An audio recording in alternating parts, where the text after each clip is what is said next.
Welcome back to Zarathustra Decoded. Today, we're diving into one of the most bizarre and fascinating chapters, the Ass Festival. I've been waiting for this one. The title alone is provocative. So what exactly is happening at the start of this chapter? It's pure chaos. Zarathustra walks in on his guests, these higher men he's gathered, and finds them in the middle of a litany, a prayer. Okay, a prayer. That doesn't sound too wild yet. But they're praying to an ass. And when the ass brays, "Ye-a," they all shout it back.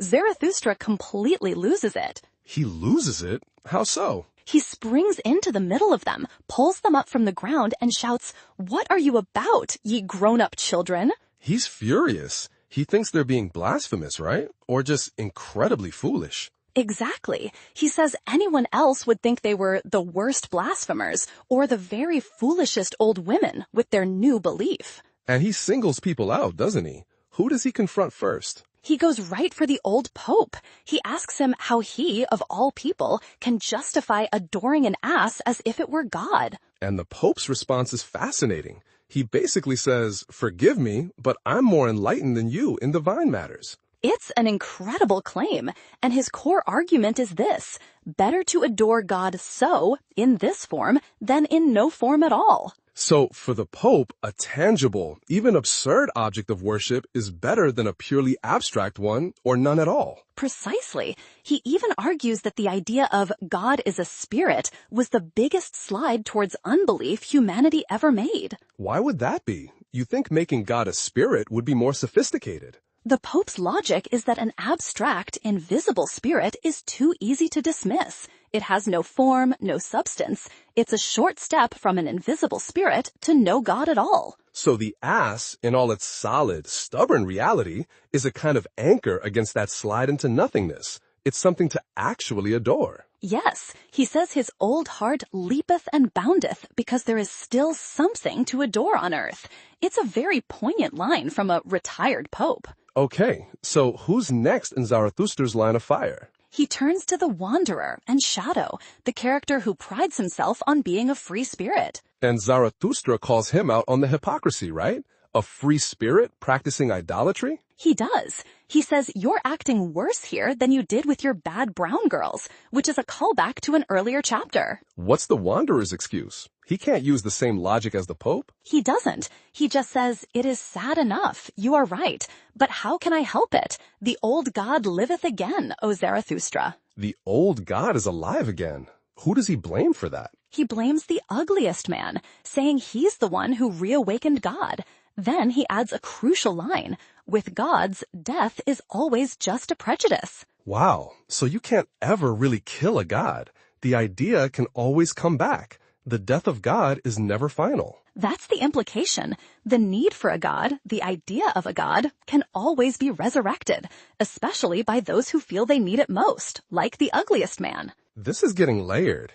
After the Wanderer, Zarathustra goes to the magician, I believe. Yes, the bad old magician. He basically asks him how a supposedly shrewd man could do something so stupid. And what does the magician say? Does he have a clever defense? No, surprisingly. He just agrees. He says, "Oh, Zarathustra, you are right. It was a stupid thing.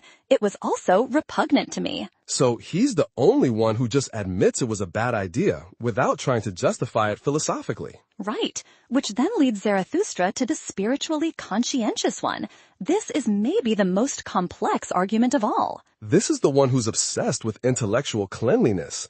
How could he stand this? Zarathustra asks him that directly. "Is thy spirit not too cleanly for this praying?" And the man puts his finger to his nose, as if smelling something. And what's his verdict? He says there's something in the spectacle that doeth good to my conscience.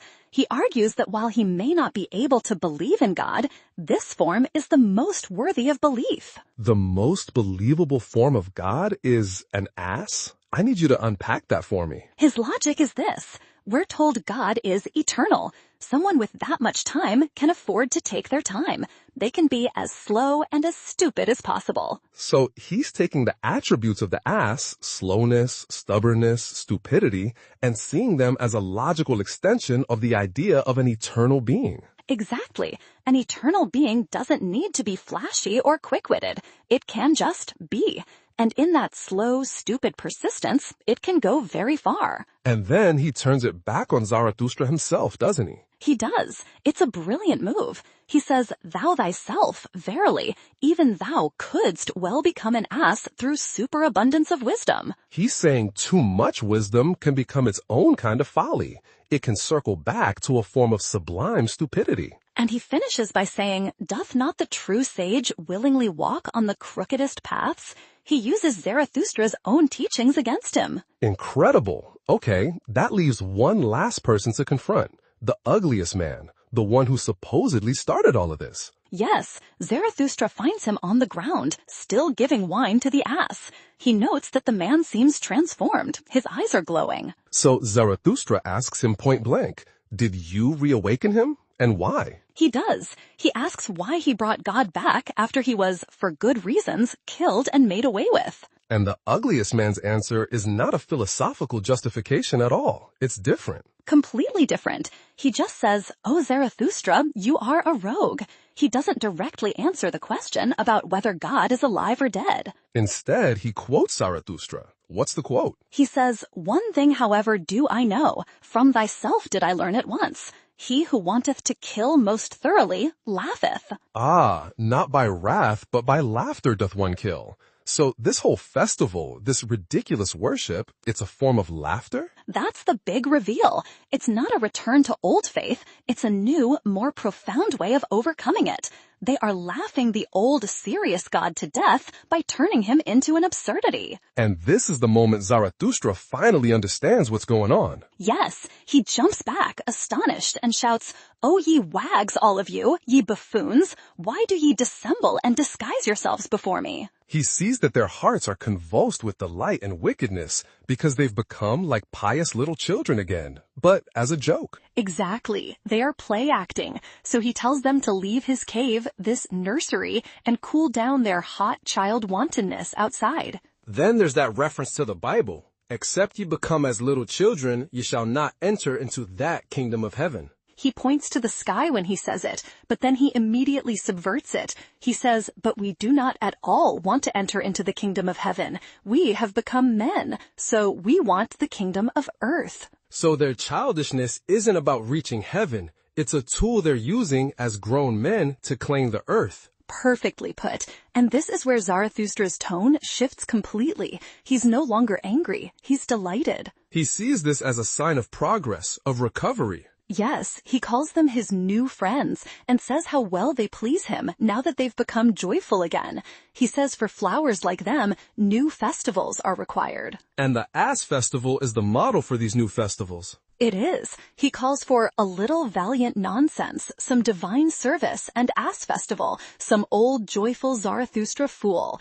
It's about blowing their souls bright with joy and laughter. So he tells them to remember this night, not as a moment of blasphemy, but as a good omen, something only convalescents, people on the path to health, could devise. And his final instruction is key. "And should ye celebrate it again, do it from love to yourselves. Do it also from love to me, and in remembrance of me." It's the founding of a new, joyful, earthly tradition.